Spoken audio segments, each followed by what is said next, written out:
ফেসবুকে এখন আর কাজ করতে ভালো লাগে না, কেননা এত কষ্ট করে ভিডিও গুলা বানাই, যখন আশাস্বরূপ সাপোর্ট পাই না তখন মনটা একদম ভেঙে যায়। তো আমার কেন ফেসবুকে কাজ করতে এখন ভালো লাগে না, এই নিয়ে কিছু কথা বলবো ভিডিওর শেষে। তো দেখতে থাকুন আমার ভিডিওটা। আসসালামু আলাইকুম, কেমন আছেন সবাই? তো প্রতিদিনের মতো আজকে সকালবেলা অনেকগুলো সবজি নিয়ে হাজির মাহফুজ। তো আমি সবজিগুলো আবার একটা বলের ভিতরে ঢেলে নিতেছি। তো আজকে আমার এখানে মানে আমার রান্নাঘরে আর কি খিচুড়ি রান্না হবে, সবজি খিচুড়ি রান্না হবে। তার জন্য সবজিগুলো আগে কাটতে দিছি, আর এদিক দিয়ে আমি আবার চাল মেপে নিতেছি। তো এটা হচ্ছে পোলাওয়ের চাল দিয়ে তো খিচুড়িটা রান্না করব, তার জন্য পোলাওয়ের চালগুলো মেপে নিলাম। প্রতি শুক্রবার যেহেতু আমি মোরগ পোলাও দিয়ে থাকি, তো আজকে আবার একটু ব্যতিক্রম করলাম, কারণ হচ্ছে বৃষ্টি পড়তেছে বাহিরে দেখলাম। আমি আবার আপনাদের ভাইয়াকে বললাম যে যেহেতু বৃষ্টি হচ্ছে তাহলে খিচুড়ি দিয়ে দাও, সবজি খিচুড়ি দিয়ে দাও। তো বললো আচ্ছা ঠিক আছে, সবজি খিচুড়ি দিব, সবকিছু রেডি করে দাও, আমি রান্না করে দিব। তো সবকিছু রেডি করার পরে ভাবি আর মাহফুজ মিলে সবজিগুলো কাটতেছিল, আর এদিক দিয়ে আবার আমি মুরগিটা বসাই দিছিলাম, যেহেতু ব্রয়লার মুরগি দিব। আজকে আবার মুরগিটা আমি ভাজি নেই, ভালোভাবে কষাইয়া তারপরে মুরগিটা আজকে বসাইছি।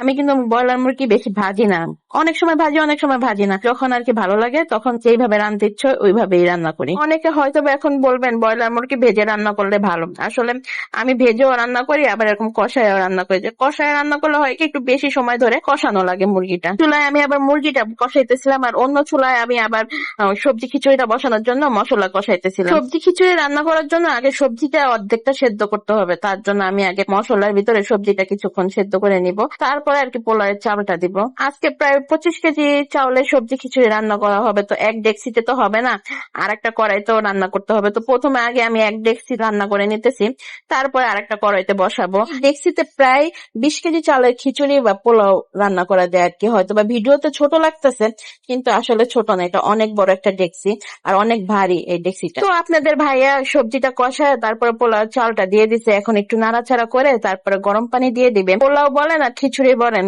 রান্না করার সময় যদি আপনি গরম পানিটা দিয়ে রান্না করেন না, তাহলে কিন্তু সহজেই পোলাও বা খিচুড়ি রান্না হয়ে যায়। তো মাশাআল্লাহ আমার খিচুড়ির কালারটা কিন্তু অনেক সুন্দর আসছিল।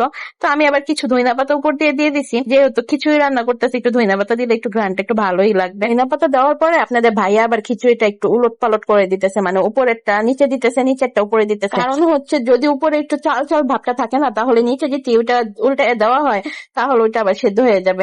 তো মাশাআল্লাহ আমার মুরগির তরকারি এটাও হয়ে গেছে, জিরা টেরা দিয়ে এখন রেডি করে রাখছি। তো এদিক দিয়ে আবার আপনার ভাইয়া আবার খিচুড়িগুলো আবারও নাড়াচাড়া করতেছে। তো খিচুড়িটা মাশাআল্লাহ অনেক সুন্দর হয়েছে। আপনাদের ভাইয়া আবার বলতেছে দেখো তো কেমন হয়েছে। আমি আবার খায়া বলতেছি আলহামদুলিল্লাহ অনেক মজা হয়েছে। তো আবার ছোট করেই তো আবার খিচুড়ি বসাই দিছিলাম। তো এখানেও প্রায় 5 কেজির উপরে চাউলের খিচুড়ি রান্না করছি। আমি বুঝি না কেন ভিডিওতে এত ছোট ছোট লাগে, বাস্তবে এই কড়াইটা যে বড় ঠিক আছে, কিন্তু ভিডিওতে একেবারে অল্প লাগে, এত ছোট কেন লাগে বুঝতে পারি না। তো এখন আসি আমার কেন ফেসবুকে কাজ করতে ইচ্ছা করে না। ফেসবুকে কাজ করতে ইচ্ছা করে না তার একটাই কারণ, ফেসবুক মামা আমাকে মনিটাইজেশন দেয় না। এতদিন ধরে কাজ করতেছে, আমার মনিটাইজেশনটা কেন আটকায় রাখছে আমি নিজেও বুঝতে পারি না। এর জন্য মনের কষ্ট আর কি বলছি, ফেসবুকে আমার আর কাজ করতে ইচ্ছা করে না। আজকের ভিডিওটা এ পর্যন্তই, যদি ভালো লেগে থাকে তাহলে একটা শেয়ার দিয়ে দেন। সবাই ভালো থাকেন, সুস্থ থাকেন, আল্লাহ হাফেজ, আসসালামু আলাইকুম।